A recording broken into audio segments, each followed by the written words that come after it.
Bienvenue dans un nouvel épisode de Blue Spring and Life.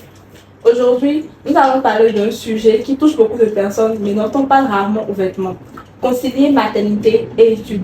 Peut-on être mère et continuer son parcours académique sans pour autant tout abandonner? Pour en parler, nous avons la chance d'accueillir à notre côté une magnifique docteure. Bonjour docteur. Bonjour, Comment allez-vous?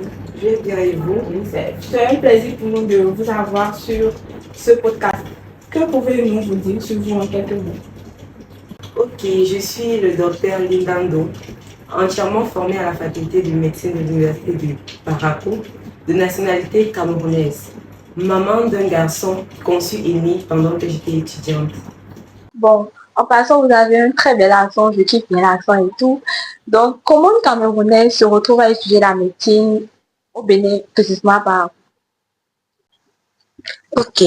Bon, de base, pour moi, c'était la médecine ou rien. Et mes parents le savaient. Du coup, ils se sont donné corps et âme pour que je puisse faire médecine. Vous-même, vous connaissez en Afrique, papa est venu un matin, bon, j'ai un ami, son fils fréquente au Bénin et tout au nord. Bon, et c'est comme ça que je me suis retrouvée à Parakou. D'accord. Vous avez dit dans votre présentation que vous étiez mère d'un magnifique petit garçon que vous avez eu durant le cursus. À quel moment exactement vous avez eu cet enfant-là? Mon fils, je l'ai eu en 4e année de médecine, début 4e année. Début 4e année. Ok, quand vous aviez su que vous étiez enceinte, quelle a été votre première réaction? Ma première réaction lorsque j'ai su que j'étais enceinte, je voyais flou. J'étais perdue, je pensais que c'était un rêve. C'était ça mon unique réaction. La première réaction. Et quelle était la réaction de votre entourage? Quand je dis entourage, les parents, les amis, le père de l'enfant. Concernant je commence par le père de l'enfant parce qu'il a été le premier à apprendre. Il était content. Il faisait genre, il me soutenait un peu, mais au fond, ça se voyait qu'il était très content. Mes amis étaient très contents, mais juste un peu stressés par rapport à la réaction des parents. Les parents, vous le savez, automatiquement, les parents n'étaient pas contents. Ok. Aviez-vous, sur le coup, quand vous avez su que vous étiez enceinte, est-ce que vous avez eu peur pour vos études? Sur le coup, je dirais non. Vous n'avez pas eu peur. Non, je n'ai pas eu peur parce que j'étais pas la première. J'en ai vu qui l'ont fait et qui se sont en sortis. Ok. Est-ce qu'à un moment donné, durant tout le cursus, quand vous voyez, est-ce qu'à un moment donné, vous avez envisagé abandonner, soit les études, soit la grossesse? Est-ce que ça vous est passé à l'esprit à un moment donné? Honnêtement, non. Vous savez déjà que vous allez pouvoir arriver les deux. Oui, je savais que je pouvais gérer. Comme je l'ai dit tout à l'heure, c'est quelque chose qui est déjà arrivé chez d'autres personnes. Donc, moi, c'était pas si surprenant que ça. Okay. Comment avez-vous géré vos gardes, les stages hospitaliers en sachant que vous étiez enceinte pendant votre grossesse? Ok. Pendant ma grossesse, j'ai quand même bien géré. Et quand je dis j'ai quand même bien géré, j'étais pas seule. J'ai eu des camarades, j'ai eu des amis qui m'ont vraiment soutenue pendant ces périodes-là. Pendant les gardes, lorsque j'étais fatiguée, ils étaient là pour m'aider, parfois même à gérer certaines de mes tâches. Donc, ça n'a pas vraiment été si difficile que ça. En étant enceinte, quand vous étiez pendant les gardes et tout, quel était vraiment genre le regard des gens quand ils voyaient que vous étiez enceinte en blouse? Ils réalisaient vraiment comment quoi? C'était comment? Bon, pour dire vrai de base, je ne suis pas quelqu'un qui jette trop le regard des gens. Donc, en quelque sorte, je n'ai pas trop eu le temps d'observer si les gens me regardaient bien, si les gens me regardaient mal, parce que dans tous les cas, pour moi, dans ma tête, je n'ai rien fait je n'ai tué personne. Comment gériez-vous la fatigue? Parce que la grossesse, on sait qu'on est tout le temps fatigué. Bon, pas pour tout le monde, mais la majeure partie du temps. Donc, comment vous aviez pu gérer cette fatigue-là? Pour dire vrai aussi, je n'ai pas eu une grossesse qui m'a dérangée. J'ai quand même eu une grossesse paisible. À part peut-être les premiers mois où j'avais quelques moments de nausée et tout. Mais vraiment, côté fatigue, j'étais pas si fatiguée que ça. Donc, j'ai pu gérer. Et est-ce que les membres de l'administration, les enseignants, ils ont été compréhensifs envers vous? Je dirais même très compréhensif. Très compréhensif parce que, euh, je vais prendre un exemple. En quatrième année, nous devions aller en stage de zone, par exemple. En gérant les étudiants, l'administration a géré les femmes enceintes d'une manière particulière. Okay. Non, qui gardait le bébé après l'accouchement, qui gardait le bébé pendant que vous alliez au cours? Comment ça se passait? Cette partie-là, à chaque fois que j'en parle, je suis toujours émue parce que j'ai eu des amis hyper, mais alors hyper formidables. Que ce soit ceux qui étaient en médecine, que ce soit ceux qui étaient dans d'autres facultés, ils ont toujours été là. Je dirais qu'ils faisaient des tours de garde pour l'enfant. Parfois même, ils se disputaient, hommes comme femmes, pour garder l'enfant, ce qui fait que je n'ai vraiment pas eu un souci de qui va garder l'enfant ou pas. Il y avait toujours quelqu'un de disponible parmi tous mes amis pour s'en occuper. Ok. Et après l'accouchement, voilà, vous avez pris combien de temps de pause avant de recommencer avec les cours et tout le tralala autour? Bon, j'ai accouché 2 semaines avant le début de la 5e année, donc nous étions en congé. Ce qui fait que j'ai eu 2 semaines pour pouvoir, 2 semaines avant de recommencer les cours. Les 2 semaines avant vous suffit, c'était pas trop courant. Les 2 semaines étaient hyper, mais alors hyper difficiles pour moi parce que j'ai eu un nouveau-né qui était atteint de méningite. Okay. Donc l'enfant était en néonatologie. Donc je faisais la navette entre la néonatologie et ma salle d'hospitalisation. Donc ça n'a vraiment pas du tout été facile. Je dirais que je me suis même pas reposée pendant les 2 semaines. La maternité pendant les études vous a plutôt freiné, vous a rendu plus forte? Je dirais que la maternité m'a rendue plus forte. Expliquez. La maternité m'a rendue plus forte parce que certains moments difficiles que j'ai surmontés, si on me disait avant que je pouvais les surmonter, j'allais dire non. Okay. Genre, je me suis surpassée, si je peux le dire comme ça. Et depuis que j'ai pu surmonter ces moments, j'ai appris à me dire tout ce que Dieu fait est bon. Et rien n'est fait au hasard. Donc, je pense que j'ai développé une certaine maturité que je n'avais pas avant. Et aujourd'hui, j'arrive à conseiller des gens ce que je n'imaginais même pas faire. Bon, je suppose en tant que votre cadette que je suis, si un jour je venais vers vous et je vous disais par exemple là maintenant que je suis en fait, quel serait le conseil que vous me donneriez? Ma chérie, je vais te dire, accouche. Accouche. Je le répète encore, rien n'est fait au hasard, tout ce que Dieu fait est bon. Si je m'étais dit, hé Seigneur, c'est en 4e année, je vais accoucher maintenant, hé, mes études, machin, non, je vais enlever ça. C'est que c'est actuellement, je suis en train de me battre, je suis en train de me demander, est-ce que je peux concevoir, est-ce que je peux, actuellement où je suis, je peux déposer mon fils, je sais pas, chez ma maman, chez sa grand-mère, et décider même d'aller dans n'importe quel pays pour mes études.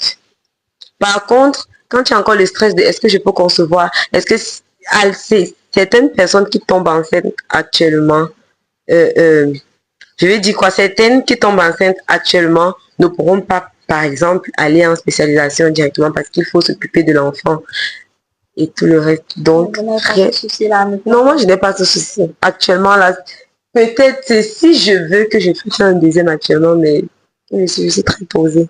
D'accord. Et en parlant, vous avez dit que le père de votre enfant vous a été d'une grande utilité. Quel message donneriez-vous à des hommes actuellement qui, voilà, ils ont engrossé leur go et puis sont là, tout paniqués? Qu'est-ce que le conseil que vous leur donneriez? Ce que je peux dire, les gars, arrêtez de stresser.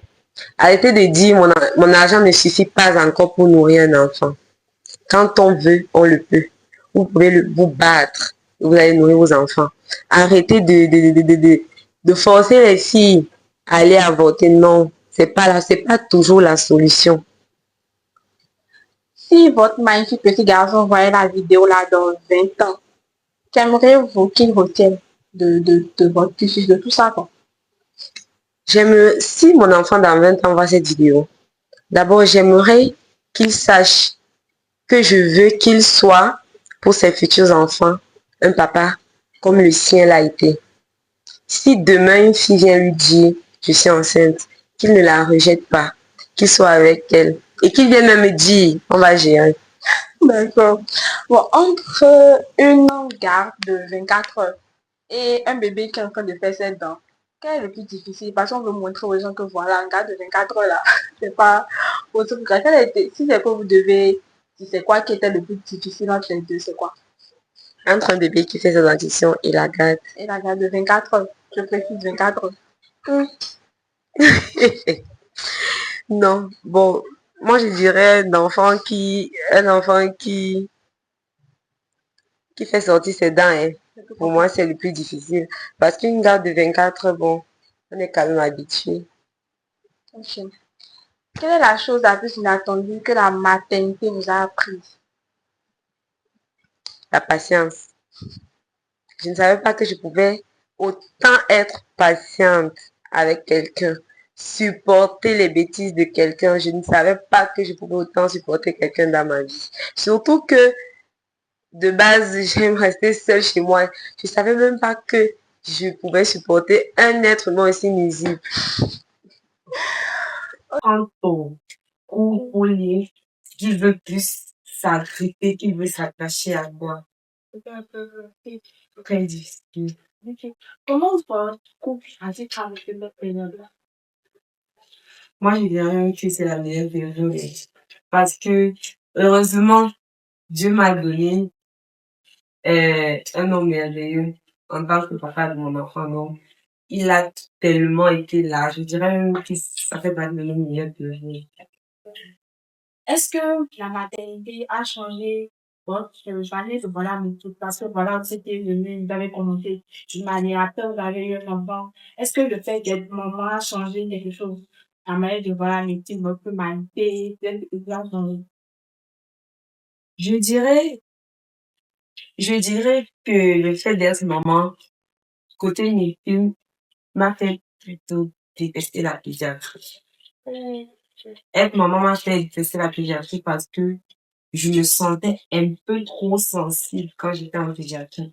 Genre, ma période en pédiatrie, j'avais l'impression que tous les enfants que je voyais là étaient mes enfants et ça me stressait plutôt. Donc, c'est pour ça que ça m'a un peu fait détester la pédiatrie. Maintenant, n'arrivez pas à faire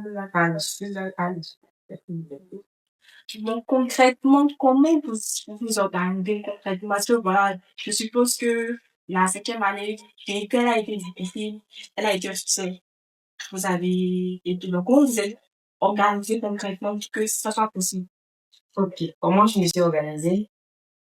Les matins, parce qu'il faut dire que j'ai cherché une mémoire à rater, j'ai pas pu trouver. Du coup, comme je l'ai dit au départ, j'ai eu des années vraiment formidables. Il y en avait qui étaient déjà en septième année, donc qui n'allaient pas à l'hôpital tout le temps. Il y en avait qui étaient, par exemple, à l'ENADE, qui soutenaient que t'allais là-dedans, mais n'étaient pas au cours tout le temps. Donc, en fait, on se faisait un partage. Le soir, je me rassurais que telle personne soit disponible demain. Le matin, je me réveillais à 4 heures. Je préparais le petit. Je le déposais aux environs de 7 heures. Bizarrement, cinquième année, c'est l'année où j'ai toujours été à l'heure à l'hôpital. Bizarrement. Parce que mon programme était très fixe. Déjà à 7h, 7h30, j'avais déjà déposé le petit, je lui passé la journée. Quelquefois, quand j'étais à l'hôpital et que j'avais un engagement, on était obligé d'amener le petit à l'hôpital pour qu'il puisse décider. Mais bon, ça, c'était des jours rares quand même. Je rentrais le soir, je le récupérais. Au départ, j'allais d'abord au cours à 15 heures avant de lever le soir. Mais au moment, il y avait un peu trop de fatigue. J'étais obligée parfois de rater certains cours du soir. J'étais vraiment obligée de le faire. Les gardes aussi, pareil, le soir. Soit j'avais une amie qui venait dormir à la maison avec le petit, ou soit j'allais le déposer.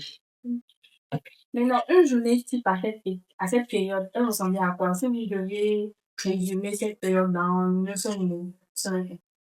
En un seul mot, je dirais détermination. Parce que j'étais très déterminée. Oui, surtout mes parents. Peut-être je dois m'utiliser pour vivre parce que je devais à tout prix prouver à mes parents que je fais. Surtout que si je reprenais la cinquième année française, on allait me dire, c'est parti, je vais faire un enfant. Quelle a été votre plus grande force intérieure? Quelle était la motivation? Genre, c'était ça qui m'a motivé à vous lever chaque jour, à continuer, malgré que c'était difficile, c'était compliqué. C'est quoi la motivation? Vous avez fait quoi comme motivation? La motivation, moi, je dirais, c'est tout l'amour que je ressentais pour mon enfant qui me motivait matin, midi et soir. Parce que, comme je l'ai dit, quand on aime quelqu'un, on est prêt à tout. Et franchement, j'étais prête à tout pour réussir et pour demain raconter à mon fils que malgré sa naissance, je me suis donnée et j'ai validé. Qu'est-ce qui t'est arrivé? Si vous avez la possibilité d'aller en arrière et de pouvoir changer quelque chose, est-ce que vous changerez ou vous laisserez ça tel que Je ne changerai rien du tout. Parce que de base, parce que aujourd'hui, je dirais que mon fils, c'est la plus belle chose qui me soit arrivée au monde. Et comme moi, je le dis toujours, parce que je dirais c'est la médecine à thérapie qui m'a appris ça. Tout ce que Dieu fait est bon. Et rien n'est fait au hasard. Moi, je le referai. Aujourd'hui, j'ai soutenu. Pendant que certaines de mes amies sont stressées à vouloir faire un enfant actuellement, moi, mon souci actuellement, c'est ma carrière. J'ai pas un souci d'enfant. Donc, pour moi, c'était le meilleur moment de faire un enfant. Ok. Nous voilà à la fin de notre podcast. Nous remercions le docteur Linda Mido d'avoir accepté de partager son expérience avec nous.